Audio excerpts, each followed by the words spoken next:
دھوپ اپنے پورے جوبن پر تھی جب گاؤں کے سب سے بڑے میدان میں پنچایت سجی۔ ارد گرد کے درختوں کے پتوں پر سورج کی کرنیں جھل ملا رہی تھیں اور میدان میں پھیلی گرد کی بو ہوا میں تحلیل ہو چکی تھی۔ آج دو بڑے خاندان شاہ اور خانزادہ آمنے سامنے بیٹھے تھے۔ ماحول میں تناؤ تھا، ہوا میں بے یقینی سی کیفیت کھلی ہوئی تھی۔ دونوں خاندانوں کے افراد مقامی وڈیروں، معززین اور گاؤں کے بزرگوں کے ساتھ ساتھ عام لوگ بھی اس فیصلے کے گواہ بننے کو موجود تھے۔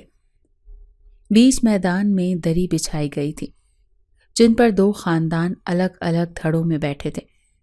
شاہ خاندان کی طرف سے مکرم شاہ سفید شلوار قمیص میں ملبوس، سر پر سفید رومال رکھے افسردہ چہرے کے ساتھ بیٹھے تھے، جبکہ ان کے بڑے بیٹے سہیل شاہ جن پر قتل کا الزام تھا نظر جھکائے خاموش بیٹھے تھے۔ دوسری طرف خانزادہ خاندان کے افراد جن کی آنکھوں میں غم اور غصے کے شعلے یکساں چمک رہے تھے، خاموش مگر سخت تیوروں کے ساتھ بیٹھے تھے۔ حنان خانزادہ سیاہ شلوار قمیص میں ملبوس، قداور، چوڑے شانے، تنے ہوئے اعصاب، کثرتی بدن اور چہرے پر ایک گہری اداسی کا سایہ لیے بیٹھا تھا۔ اس کی آنکھیں جو گہرے دکھ کا عکس لیے ہوئے تھیں شاہ خاندان کے افراد پر جمی تھی۔ پنچایت کا سربراہ ایک عمر رسیدہ وڈیرا اپنی سفید داڑھی پر ہاتھ پھیرتے ہوئے گہری سانس لے کر بولا، مکرم شاہ، تمہارا بیٹا قاتل ہے۔ خون بہا دینا چاہتے ہو یا سزا سہنے کو تیار ہو؟ مکرم شاہ نے لرزتی آواز میں کہا، ہم خون بہا دینے کو تیار ہیں سردار صاحب، جو رقم کہو ہم دینے کو تیار ہیں۔ یہ سنتے ہی حنان خانزادہ کے صبر کا پیمانہ لبریز ہو گیا۔ وہ پوری قوت سے زمین پر ہاتھ مار کر اٹھا اور اس کی گونج پورے پنڈال میں گونجی، میرے بھائی کا خون اتنا سستا نہیں مکرم شاہ۔ اس کی آواز گرجدار تھی جیسے بادلوں کی دھاڑ ہو۔ پیسوں میں اپنے چھوٹے بھائی کے لہو کا سودا کر لوں؟ یہ کیسے ممکن ہے؟ پنچایت میں یکدم سناٹا چھا گیا۔ سب کی نظریں حنان پر جمی تھی۔ اس کی مٹھیاں بھینچی ہوئی تھیں، آنکھوں میں سرخی اور آواز میں وہ ٹھہراؤ تھا جو کسی بڑے طوفان کی آمد کا پتہ دیتا ہے۔ مجھے پیسے نہیں چاہیے مکرم شاہ۔ حنان نے آگے بڑھ کر مکرم شاہ کے سامنے کھڑے ہو کر سختی سے کہا، مجھے ونی چاہیے۔ یہ سنتے ہی پورا جرگہ جیسے دم بخود رہ گیا۔ کچھ لمحوں کے لیے میدان میں صرف ہوا کے چلنے کی سرسراہٹ سنائی دے رہی تھی۔ مکرم شاہ کا چہرہ ایک دم سرد پڑ گیا۔ سہیل شاہ نے پہلی بار نظر اٹھائی مگر فوراً جھکا لی جیسے خود کو کوس رہا ہو۔ یہ ظلم ہے مکرم شاہ، تقریباً گڑ گڑانے کے انداز میں حنان کے سامنے ہاتھ جوڑ کر کھڑا ہو گیا۔ خدا را میرے خاندان کی عزت پر رحم کرو، میری بیٹی ابھی بہت چھوٹی ہے۔ حنان خانزادہ کے چہرے پر کوئی نرمی نہ آئی۔ وہ یوں کھڑا تھا جیسے پتھر کا بنا ہو، جیسے اس کے دل میں کوئی جذبات ہی نہ ہو، مگر اس کی آنکھوں میں اداسی گہری ہوتی جا رہی تھی، جیسے اندر کہیں ایک جنگ چل رہی ہو۔ وہ خان تھے، عورت کو سر کا تاج ماننے والے، لیکن اس بار وہ عورت کو ہی بیچ پنچایت میں گھسیٹ لایا تھا۔ سردار صاحب نے سنجیدہ لہجے میں حنان کو سمجھانے کی کوشش کی، حنان، بدلے کی آگ میں مت جل، اس کا کوئی فائدہ نہیں ہوگا۔ خون کے بدلے خون ہی بہے گا، یہ سلسلہ کبھی ختم نہیں ہوگا۔ حنان نے سردار صاحب کی طرف دیکھا، پھر آسمان کی طرف نظر اٹھائی جیسے کسی نامعلوم فیصلے کی تلاش میں ہو، لیکن اس کے لبوں پر وہی سختی قائم رہی، فیصلہ میرا ہے سردار صاحب۔ حنان کی آواز میں حتمی پن تھا، مجھے ونی چاہیے ورنہ۔ میدان میں موجود ہر شخص نے اپنی سانسیں تھام لی۔ ایک طرف شاہ خاندان زخم خوردہ بیٹھا تھا تو دوسری طرف خانزادہ خاندان کے ایک نہ جھکنے والا پہاڑ بنا کھڑا تھا۔ ابھی فیصلہ باقی تھا لیکن ایک چیز طے تھی، یہ معاملہ اتنی آسانی سے ختم ہونے والا نہیں تھا، اور یہی چیز گاؤں والوں کو پریشانی میں مبتلا کر رہی تھی، کیونکہ جانتے تھے کہ اگر یہ جنگ یہیں اختتام نہیں ہوئی تو گاؤں کے لیے مسائل پیدا ہو جائیں گے۔ چند لمحے پنچایت میں خاموشی چھائی رہی۔ سردار صاحب جرگے کے درمیان بیٹھے گہری نظروں سے دونوں خاندانوں کو دیکھ رہے تھے۔ حنان، ان کی آواز گونجی، جیسے گرجدار بادل برسنے سے پہلے دھاڑتا ہو۔ میں نے تمہیں سمجھایا، تم نہیں مانے، میں نے تمہیں روکا، تم باز نہیں آئے۔ اب فیصلہ وہی ہوگا جو قانون کہے گا۔ حنان خانزادہ نے آنکھیں اٹھا کر سردار صاحب کی طرف دیکھا۔ اس کی آنکھوں میں برف جیسی ٹھنڈک تھی۔ فیصلہ تو میں نے سنایا تھا سردار صاحب، مجھے ونی چاہیے۔ سردار صاحب نے گہری سانس لی اور پورے مجمع پر نظر دوڑائی۔ جب ایک خاندان معافی مانگ رہا ہو، خون بہا دینے کو تیار ہو، اور دوسرا بدلے پر بضد ہو، تو انصاف کا تقاضا یہی ہے کہ دونوں کا حق برابر رکھا جائے۔ مکرم شاہ نے بے بسی سے سردار صاحب کی طرف دیکھا، جیسے امید کی آخری کرن بھی بجھنے والی ہو۔ مکرم شاہ، سردار صاحب کی آواز ایک بار پھر گونجی، تمہاری جائیداد ضبط ہو سکتی ہے، تمہیں گاؤں بدر بھی کیا جا سکتا ہے اگر تم نے جرگے کا فیصلہ نہ مانا۔ یہ سننا تھا کہ شاہ خاندان کے افراد میں بے چینی کی لہر دوڑ گئی۔ عورتوں کی دبی دبی سسکیاں سنائی دینے لگیں، مردوں کے چہرے زرد پڑ گئے۔ مکرم شاہ کے ماتھے پر پسینہ چمکنے لگا اور ان کے ہاتھ لرزنے لگے۔ یہ ظلم ہے سردار صاحب۔ مکرم شاہ کی آواز لرز گئی۔ میری بیٹی، وہ بہت چھوٹی ہے، وہ کیسے؟ جرگہ فیصلہ دے چکا ہے، سردار صاحب نے سختی سے کہا۔ اگر جان بچانی ہے، عزت بچانی ہے، تو تمہیں یہ نکاح قبول کرنا ہوگا۔ خانزادہ خاندان کی اولاد قربان ہوئی ہے تو تمہیں بھی اپنی اولاد قربان کرنی ہی پڑے گی، یہی انصاف کا تقاضا ہے۔ شاہ خاندان کے مردوں میں کچھ بڑبڑاہٹ ہوئی، مگر کسی میں جرگے کے فیصلے کے خلاف جانے کی ہمت نہ تھی۔ گاؤں میں خانزادہ خاندان کا نام بہت بڑا تھا، ان کے خلاف جانے کا مطلب زمین، عزت اور شناخت کھو دینا تھا۔ حنان خانزادہ، جس کی گرفت پہلے ہی مٹھیوں میں سخت ہو چکی تھی، ایک دم سیدھا ہوا اور اپنی کالی آنکھوں سے شاہ خاندان کی صفوں میں کسی کو تلاش کرنے لگا۔ لاریب شاہ کہاں ہے؟ اس کی آواز میں نہ کوئی نرمی تھی، نہ کوئی جذبات، جیسے وہ بس ایک فیصلہ سنا رہا تھا، ایک سودے کو حتمی شکل دے رہا ہو۔ شاہ خاندان کی عورتوں میں کوہرام مچ گیا۔ کچھ نے رو رو کر اپنا منہ آنچل میں دبا لیا تو کچھ بے بسی سے مکرم شاہ کے گرد جمع ہو گئے۔ مکرم شاہ کی آنکھوں میں پانی بھر آیا۔ انہوں نے آخری بار جرگے کی طرف دیکھا، مگر فیصلہ صادر ہو چکا تھا۔ لاریب کو لے آؤ۔ یہ فیصلہ نہیں بلکہ ایک ظلم تھا جو ایک معصوم جان پر کیا جا رہا تھا، لیکن یہ بات کسی کو سمجھ نہیں آ رہی تھی۔ سب کی نظر میں قتل ہوا تھا اور قتل شاہ خاندان نے ہی کیا تھا، لیکن کوئی یہ نہیں سمجھ رہا تھا کہ قتل سہیل شاہ نے کیا ہے، پورے خاندان نے نہیں۔ دن کی روشنی پورے عروج پر تھی، مگر گاؤں کے بڑے میدان میں ایک گہری خاموشی چھائی ہوئی تھی۔ تھوڑی دیر بعد ایک ہلچل سی ہوئی اور پردے میں چھپی عورتوں کے بیچ سے سیاہ شلوار قمیض میں ملبوس، سر پر سیاہ دوپٹہ اوڑھے کمزور سی لڑکی نمودار ہوئی۔ اس کے قدم لڑکھڑا رہے تھے، آنکھیں نیچی تھیں، چہرہ خوف کی شدت سے زرد پڑ چکا تھا۔ اس کے دائیں بائیں اس کی اماں اور تائی تھیں جو اسے سنبھالے میدان میں لا رہی تھیں۔ ہر قدم پر وہ جیسے لرز رہی تھی، جیسے زمین پھٹ جائے اور وہ اس میں سما جائے۔ اس نے تو کبھی سوچا بھی نہیں تھا کہ اس طرح وہ کبھی بھری پنچایت میں لائی جائے گی۔ اس کے جسم کا رواں رواں کانپ رہا تھا۔ مکرم شاہ کے برابر میں اس کے لیے جگہ بنائی گئی۔ جیسے ہی وہ وہاں بیٹھی، اس کے وجود نے مزید سکڑنا شروع کر دیا۔ اس کی پتلی انگلیاں دوپٹے کو مٹھی میں جکڑے ہوئی تھیں اور اس کی پلکیں لرز رہی تھیں۔ وہ لاریب شاہ تھی، اپنے بابا اور بھائیوں کی لاڈلی، لیکن آج اپنے ہی ایک بھائی کی وجہ سے وہ اس چوراہے پر آ گئی تھی کہ آج اسے ونی کیا جا رہا تھا۔ ونی محض ایک الفاظ نہیں تھا، بلکہ ایک قیامت تھی جو ایک لڑکی پر گزرتی تھی۔ دوسری طرف سفید چادر بچھے نکاح کے مقام پر حنان خانزادہ بیٹھا تھا۔ سیاہ شلوار قمیص میں اس کے چہرے پر کوئی جذبہ نہیں تھا، نہ نرمی نہ سختی، بس ایک روایتی ٹھہراؤ، جیسے نکاح کا یہ مرحلہ ایک لازمی چیز ہو جسے محض پورا کرنا ہو۔ مولوی صاحب نے نکاح پڑھانا شروع کیا۔ ہر لفظ کا بوجھ جیسے پورے میدان پر محسوس ہو رہا تھا۔ لاریب شاہ بنت مکرم شاہ، کیا آپ کو یہ نکاح قبول ہے؟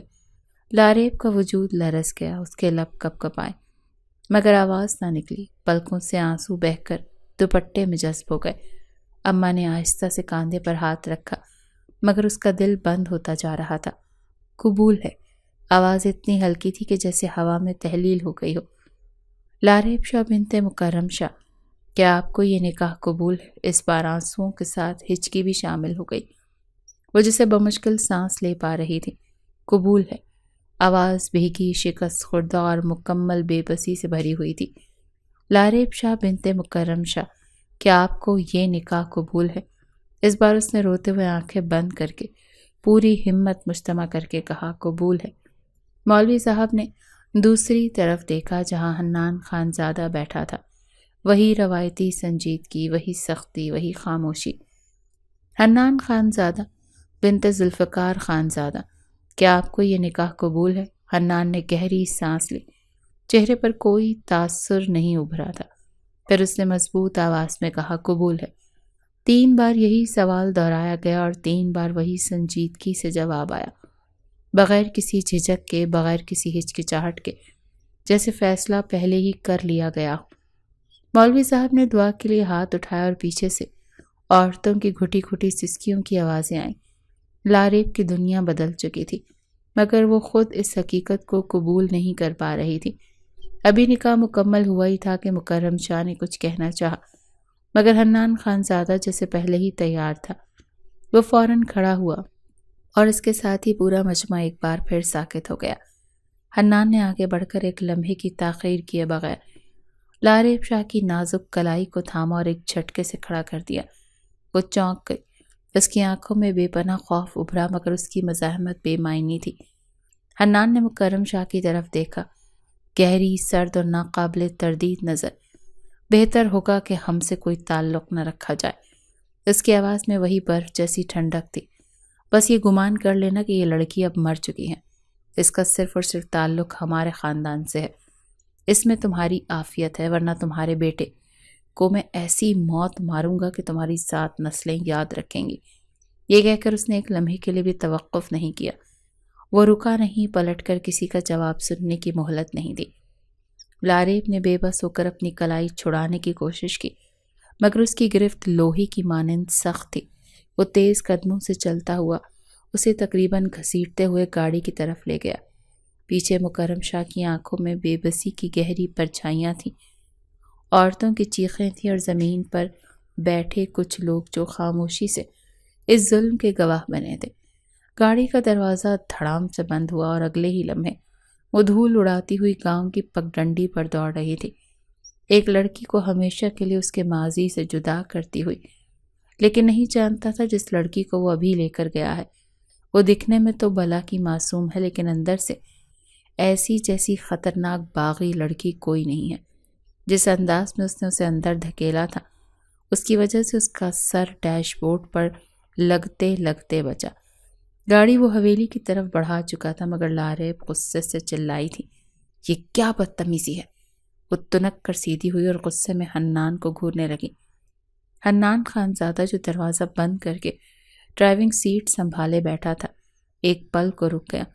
اس نے حیرانی سے نظر اٹھائی۔ ابھی تھوڑی دیر پہلے یہی لڑکی جرگے میں خاموش بیٹھی تھی، اور اب اس کی زبان کیسے کھلی تھی؟ اسے حیرانگی ہوئی۔ مجھے ایسے کیوں دھکیلا؟ تم ہوتے کون ہو؟ وہ پوری طاقت سے چلائی۔ اس کی بڑی بڑی آنکھوں میں غصے کی چنگاریاں جل رہی تھیں۔ اندر سے لاریب شاہ جاگی تھی، جس کی غیرت کو گوارا نہیں تھا کہ کوئی اس کی تذلیل کرے۔ حنان کے ماتھے کی رگ پھڑکی۔ اس نے ایک جھٹکے سے اس کا بازو اپنی گرفت میں لیا اور اس کو دیکھتے ہوئے سخت لہجے میں بولا، چپ ہو جاؤ۔ لاریب نے آنکھیں سکیڑ کر اسے دیکھا، جیسے اسے یقین نہ آیا ہو کہ کوئی اسے خاموش کروا سکتا ہے۔ میں کیوں چپ ہو جاؤں؟ مجھے بتاؤ، میں نے کون سا جرم کیا ہے؟ قتل لالا نے کیا تھا، تو میں کیوں سزا بھگت رہی ہوں؟ اس سے اپنا بازو اور چھڑوا کر بولی تھی، جبکہ وہ حیران ہو کر اس کی چلتی ہوئی زبان کو دیکھ رہا تھا۔ حنان نے گاڑی کا اسٹیئرنگ مضبوطی سے پکڑا۔ اس کے جبڑے سخت ہو گئے۔ وہ ایسی لڑکی کا تصور بھی نہیں کر سکتا تھا جو اس کے فیصلے پر سوال اٹھائے، جو اتنی بے خوفی سے بولے، خاموش ہو جا۔ اس نے غصے سے گاڑی کی رفتار بڑھاتے ہوئے دھاڑ کر کہا۔ وہ ذات پر ہاتھ اٹھانے کا قائل نہیں تھا۔ اس کا ارادہ لاریب کو اپنی مورے کے حوالے کرنے کا تھا، مگر یہ لڑکی اس کا بے وجہ خون کلسا رہی تھی۔ لاریب نے قہقہ مار کر اسے دیکھا، جیسے وہ اس کی بے بسی پر خوش ہو رہی ہو۔ ہاں، کرو مجھے خاموش۔ تمہارے جیسا شخص اور کر بھی کیا سکتا ہے؟ مردانگی صرف حکم دینے میں ہی نظر آتی ہے نا؟ حنان کی آنکھیں سرخ ہو گئیں۔ اس نے ایک لمحے کو گاڑی روکی، مکہ بنا کر ڈیش بورڈ پر مارا اور سرد لہجے میں بولا، بس لڑکی خاموش ہو جاؤ، میرے صبر کو مت آزما۔ بہت شوق ہے تمہیں میری مردانگی جگانے کا؟ تو میں گھر جا کر بتاؤں گا کہ مردانگی کس چیز میں ہوتی ہے۔ اسے لگا تھا کہ اب وہ خوفزدہ ہو کر خاموش ہو جائے گی، لیکن یہ صرف اور صرف اس کی خام خیالی تھی۔ ہاں ہاں، تم جیسے خان سے یہی امید کی جا سکتی ہے۔ آدھی کھوپڑے والی ہو تم لوگ، جن کے پاس عقل و شعور نام کا نہیں ہوتا۔ غلطی کسی اور نے کی، سزا مجھے مل رہی ہے۔ کر کیا سکتے ہو تم؟ مجھے قید کرو گے، مارو گے، یا میری زبان کھینچ لو گے تاکہ تمہاری غیرت کو سکون ملے؟ وہ طنزیہ ہنسی اور اپنی جگہ پر اکڑ کر بیٹھ گئی۔ حنان نے اس کی طرف دیکھنا بھی گوارا نہ کیا، بس غصے سے لب بھینچ کر گاڑی آگے بڑھا دی۔ اس کے پیچھے دوسری گاڑیاں دھول اڑاتی آ رہی تھیں۔ خانزادہ خاندان کے مرد اس فیصلے کو عملی جامہ پہنانے کے لیے حویلی کی طرف رواں دواں تھے، لیکن کوئی نہیں جانتا تھا کہ جس کو لے کر جا رہے ہیں وہ محض ایک لڑکی نہیں بلکہ ایک آفت ہے جس سے پورا شاہ خاندان پناہ مانگتا تھا۔ گاڑی میں خاموشی کا راج ہو چکا تھا، مگر وہ خاموش نہیں تھی۔ جو حنان چاہتا تھا یہ ایک طوفان سے پہلے کی خاموشی تھی جس کا دھماکہ کسی بھی وقت ہو سکتا تھا۔ حویلی کی روشنیاں دور سے نظر آ رہی تھیں اور جیسے ہی گاڑی پورچ میں رکی، اندر بیٹھی لاریب نے ہاتھ باندھ کر حنان کو گھورا، جیسے اب کوئی نیا تماشا لگانے کا سوچ رہی ہو۔ حنان نے گاڑی کا دروازہ کھول کر باہر قدم رکھا، پھر سختی سے بولا، اتر جاؤ۔ لاریب نے شان بے نیازی سے سیٹ کی پشت سے ٹیک لگائی، پیر پر پیر رکھا اور نخوت سے بولی، کیوں؟ مجھے تو یہاں نہیں آنا تھا، تم زبردستی لائے ہو، اب خود ہی اٹھا کر لے جاؤ۔ وہ بے وجہ اس کو ضد دلا رہی تھی اور یہی تو اس کی عادت میں شمار تھا۔ اگلے کو اتنا زج کر دیتی تھی کہ وہ خود اپنا سر پیٹنے پر مجبور ہو جاتا تھا۔ حنان کے ماتھے پر غصے کی لکیریں ابھری۔ وہ پلٹا اور دروازہ کھول کر سخت نظروں سے اسے دیکھا۔ میں آخری بار کہہ رہا ہوں خود اترو، ورنہ میں تمہیں گھسیٹ کر نکالوں گا۔ لاریب نے آنکھیں مچکائیں اور سر جھٹک کر بولی، تم ہمیشہ دھمکیاں ہی دیتے ہو، کچھ نیا بھی کر سکتے ہو یا بس نحوس جما کر خوش ہو جاتے ہو؟ اس کو بے وجہ غصہ دلا رہی تھی اور یہ بھی اس کی ایک منصوبہ بندی تھی۔ حنان کا ضبط جواب دے گیا۔ اس نے ایک جھٹکے سے اس کی کلائی پکڑی اور پوری طاقت سے کھینچا۔ چھوڑو، کیا بدتمیزی ہے یہ؟ وہ چیخ کر بولی، مگر حنان کو کوئی پرواہ نہیں تھی۔ وہ اسے گاڑی سے باہر گھسیٹ چکا تھا۔ بہتر ہوگا کہ تم اپنے دماغ میں بٹھا لو کہ اب تم کسی اور کی نہیں، صرف اور صرف میری ہو۔ حنان کی آواز غرائی، جیسے کوئی درندہ شکار کو قابو کر چکا ہو، اور یہ بات تمہارے ذہن میں رہے تو زیادہ بہتر ہوگا۔ میں اپنی چیزوں کو زیادہ سر پر سوار نہیں کرتا، بلکہ جو چیز مجھے نقصان پہنچاتی ہے اس کو توڑ مڑوڑ کر پھینک دیتا ہوں۔ لاریب نے پوری کوشش کی کہ اپنی کلائی چھڑوائے، مگر وہ اتنی مضبوط گرفت میں تھی کہ بے بسی سے چلانے لگی، تم جیسے لوگوں کو طاقت کے علاوہ کچھ آتا بھی ہے؟ تم سمجھتے ہو میں ڈر جاؤں گی؟ حنان نے اس بار خون آشام نظروں سے اسے دیکھا۔ وہ سرخ آنکھوں کے ساتھ ایک قدم اس کی طرف جھکا اور دھاڑتے ہوئے بولا، اگر اب تمہاری زبان چلی تو میں تمہاری زبان کھینچ کر گھتی سے لپیٹ دوں گا۔ یہ دھاڑ سنتے ہی لاریب جیسے ایک لمحے کو ساکت رہ گئی۔ وہ سانس لینا بھول گئی، آنکھیں حیرت اور خوف کے ملے جلے جذبات سے پھیل گئی تھیں۔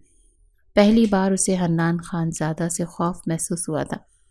حنان کی گرفت سخت تھی، اس کا چہرہ سختی اور جبر کی تصویر بنا ہوا تھا۔ اب چلو، وہ غرایا اور اسے کھینچ کر حویلی کے دروازے کی طرف لے جانے لگا۔ لاریب کی زبان جیسے رک تو گئی تھی، مگر اس کی آنکھوں میں چمک تھی، جیسے وہ ابھی بھی کسی موقع کی تلاش میں ہو۔ مگر آج پہلی بار اس نے محسوس کیا کہ یہ شخص واقعی خطرناک ہے اور یہاں خاموشی ہی شاید بہتر راستہ ہے۔ لیکن کہتے ہیں نا، جن کی فطرت میں باغی پن ہو انہیں کوئی بھی خاموش کروائے، ان کی زبان نہیں رکتی۔ ایسا ہی حال لاریب شاہ کا تھا۔ حویلی کا دروازہ دھڑام سے کھلا اور حنان خانزادہ لاریب کی کلائی کو بے دردی سے کھینچتا ہوا اندر داخل ہوا۔ ہال میں زلیخا بیگم شان و شوکت سے بیٹھی تھی اور ان کے ارد گرد باقی افراد بھی موجود تھے۔ اگلے ہی لمحے حنان نے اپنی پوری طاقت سے لاریب کو دھکا دیا تو وہ توازن کھوتی ہوئی سیدھا زلیخا بیگم کے قدموں میں جا گری۔ اس کا سر قریب پڑے میز سے ٹکرانے ہی والا تھا کہ وہ آخری لمحے میں خود کو سنبھالنے میں کامیاب ہو گئی۔ حنان کی آواز سخت اور شفاف تھی۔ یہ ہے آپ کی مجرم، آپ کے بیٹے کے قاتل خاندان کی بیٹی۔ ختم کر دیں اسے، اب جو دل چاہے اس کے ساتھ کریں۔ لاریب کی سانسیں بے ترتیب ہو گئی، مگر وہ کوئی ڈرپوک لڑکی نہیں تھی۔ وہ لاریب شاہ تھی جس کے باپ بھائی نے اسے ہر مقابلے میں کھڑا ہونا سکھایا تھا۔ اگلے ہی لمحے وہ تنک کر اٹھی، اپنے کپڑوں کے گرد جھاڑی اور زلیخا بیگم کو تیز نظروں سے گھورا۔ ایسے کیسے آپ میرے ساتھ کچھ بھی کر سکتی ہیں؟ میں کوئی کھلونا ہوں جو توڑ دیا جائے گا، یا پھر کوئی باربی ڈال ہوں جسے جیسے چاہا موڑ دیا؟ اس کا لہجہ تیز اور باغیانہ تھا، آنکھوں میں ضد اور خودداری تھی، اور اس کی چمک تھی۔ ہال میں سناٹا چھا گیا، سب اسے تنگ نظروں سے دیکھ رہے تھے۔ یہ لڑکی جو ابھی ابھی ونی ہو کر آئی تھی، یوں بولنے کی جرأت کیسے کر رہی تھی؟ حنان نے اسے گھور کر دیکھا تھا۔ وہ کیسے اس بات کو فراموش کر گیا تھا کہ وہ نکاح ہوتے ہی بولنا شروع ہو گئی تھی؟ وہ یہاں کیسے چپ ہو جاتی؟ لاریب نے ایک قدم آگے بڑھا اور غصے سے چلاتے ہوئے کہا، میں ونی ضرور ہوئی ہوں، لیکن میں کچھ بھی نہیں کروں گی۔ لالا نے قتل کیا تھا، انہیں سزا دو، مجھے کیوں قربانی کا بکرا بنایا جا رہا ہے؟ وہ ایسی ہی تھی، خود کے حق میں لڑ جانے والی۔ حنان کا صبر جواب دے گیا تھا۔ وہ غصے سے لپکا تاکہ اسے خاموش کروا سکے، مگر لاریب فوراً پیچھے ہٹ گئی۔ وہ دوبارہ اس کی طرف بڑھنے لگا، مگر اسی لمحے زلیخا بیگم اپنی کرسی سے اٹھ کھڑی ہوئی۔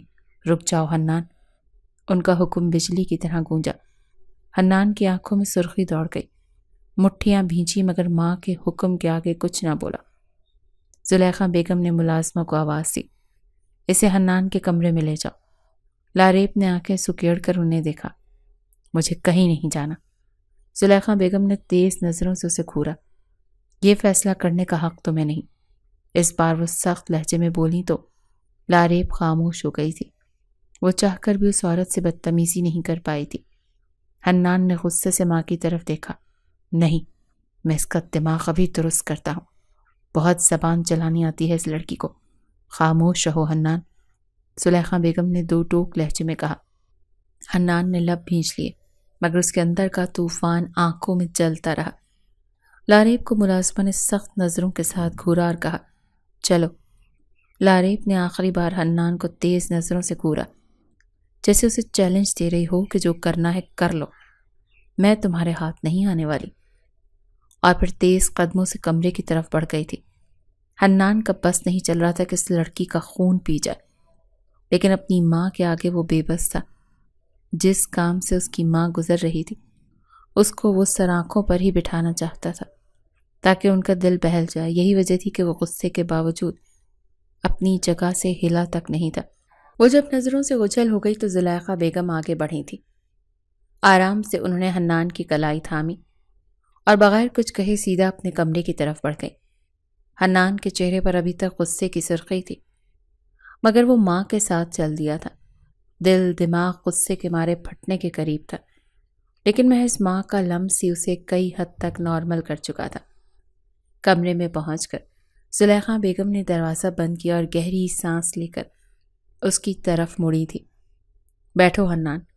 ان کا لہجہ سخت تھا۔ حنان نے دانت پیسے اور سر جھٹک کر کہا، اماں، اگر مجھے نصیحتیں سنانی ہیں تو مت سنائیے، میں اپنا فیصلہ کر چکا ہوں۔ یہ لڑکی میرے ہاتھوں سے نہیں بچے گی۔ میرا کوئی ارادہ نہیں تھا اس پر ہاتھ اٹھانے کا، مگر یہ چاہتی ہے کہ اس کے ساتھ برا سلوک کیا جائے۔ کتنی لمبی زبان ہے اس کی۔ لڑکی کی وہ غصے سے دھاڑا تھا۔ زلیخا بیگم کی آنکھوں میں ایک عجیب ٹھہراؤ تھا، جیسے وہ اس کے غصے کو دیکھ رہی تھی مگر نظر انداز کر رہی تھی۔ حنان، ہم آج کسی کی بیٹی کو سزا دیں گے تو کل ہمارے سامنے بھی بیٹی موجود ہے۔ سکینہ بھی ہے ہمارے گھر میں۔ مکافات عمل سے کوئی نہیں بچ سکتا۔ حنان کی بھویں تن گئی۔ وہ غصے سے اٹھا اور کمرے میں چکر کاٹنے لگا۔ یہ سب فضول کی باتیں ہیں اماں۔ جب میں نے اپنے بھائی کو خون میں لت پت دیکھا تھا تب کسی کو مکافات عمل یاد نہیں آیا تھا۔ جب وہ تڑپ تڑپ کر مرا تھا تب کسی کو انصاف کا خیال کیوں نہیں آیا؟ زلیخا بیگم نے سکون سے قرآن کی طرف اشارہ کیا جو ان کے سرہانے رکھا تھا۔ قرآن کہتا ہے بے گناہ پر ظلم کرنا سب سے بڑا گناہ ہے حنان۔ جس نے قتل کیا سزا اس سے ملنی چاہیے۔ یہ سب بے وجہ کی رسمیں ہیں جو صدیوں سے چلی آ رہی ہیں۔ اگر ہم بھی وہی کریں گے جو ظالم کرتے ہیں تو ہم میں اور ان میں کیا فرق رہ جائے گا؟ حنان کی مٹھیاں بھیج گئیں، آنکھوں میں خون اتر آیا۔ یہ سب کتابی باتیں ہیں اماں، جب وہ تڑپیں گے تب انہیں پتہ چلے گا کہ خون کا بدلہ کیا ہوتا ہے۔ زلیخا بیگم نے اس کے کاندھے پر ہاتھ رکھا اور گہری نظر سے اسے دیکھا۔ حنان، ہم ظالم نہیں ہیں، ہم مظلوم ہیں، اور مظلوم کا بدلہ ظلم نہیں ہوتا۔ اگر تم آج کسی بے گناہ پر ہاتھ اٹھاؤ گے تو یاد رکھو یہ ہاتھ کل تمہارے اپنے ہی گریبان پر ہوگا۔ اللہ تمہیں بیٹی سے بھی نوازے گا جب تمہاری بیٹی کے ساتھ بھی وہی سلوک ہوگا جو تم کسی کی بیٹی کے ساتھ کرنا چاہتے ہو، تب تمہیں کیسا محسوس ہوگا؟ حنان کی سانسیں بے ترتیب ہونے لگیں۔ ماں کی باتوں میں ایسا سکون تھا جو اس کے غصے کی آنچ کو ٹھنڈا کر رہا تھا۔ وہ ایک لمحے کے لیے خاموش ہوا، جیسے الفاظ ڈھونڈ رہا ہو، مگر کچھ کہہ نہ سکا۔ زلیخا بیگم نے نرمی سے کہا، حنان، ہم خانزادہ ہیں، طاقتور ہیں، لیکن طاقت کا مطلب ظلم نہیں ہوتا۔ تمہارے باپ نے بھی کبھی کسی بے گناہ کے ساتھ ناانصافی نہیں کی، اور اس دنیا سے آرام اور سکون سے رخصت ہو گئے۔ اور میں چاہتی ہوں کہ میں بھی آرام اور سکون سے رخصت ہوں، اور تمہارے لیے بھی میرا یہی ارادہ ہے۔ اللہ کے نزدیک بہترین شخص وہ ہے جو اس کے لوگوں پر رحم کرتا ہے۔ بہتر ہوگا کہ معاف کر دو، میں تمہیں پہلے بھی یہی سمجھا رہی تھی، لیکن اب تم ان کے گھر کی بیٹی لے آئے ہو تو اس کے ساتھ حسن سلوک سے پیش آؤ، کیونکہ آج تمہاری بہن ہے تو کل تمہاری بیٹی بھی سامنے ہوگی۔ حنان کی آنکھوں میں الجھن تھی، غصہ آہستہ آہستہ تحلیل ہو رہا تھا۔ اس نے گہری سانس لی اور خاموشی سے ماں کی باتیں سننے لگا۔ وہ بالکل ٹھیک بول رہی تھی۔ اسے اس بات کا اندازہ تھا، جس وقت اس نے ونی کا فیصلہ لیا تھا اس وقت بھی اس کا دل ڈگمگایا تھا، لیکن وہ غصے کی آگ میں پاگل ہو گیا تھا۔ کمرے میں آتے ہی لاریب نے زور سے دروازہ بند کیا اور غصے سے پاؤں پٹکتے ہوئے کمرے کے بیچوں بیچ جا کھڑی ہوئی۔ اس کا چہرہ غصے سے تمتمایا ہوا تھا، سانسیں بے ترتیب ہو رہی تھیں، آنکھوں میں آنسو لرز رہے تھے۔ یہ کیا مصیبت میرے گلے پڑ گئی ہے، وہ چلا کر بولی، اور اگلے ہی لمحے بے بسی سے پلنگ پر بیٹھ گئی۔ اس کا دل چاہا کہ چیخ چیخ کر پوری دنیا کو بتا دے کہ وہ بے قصور ہے، اسے زبردستی ونی بنایا گیا ہے، اس کی کوئی غلطی نہیں ہے، پھر بھی سزا اسے دی جا رہی ہے۔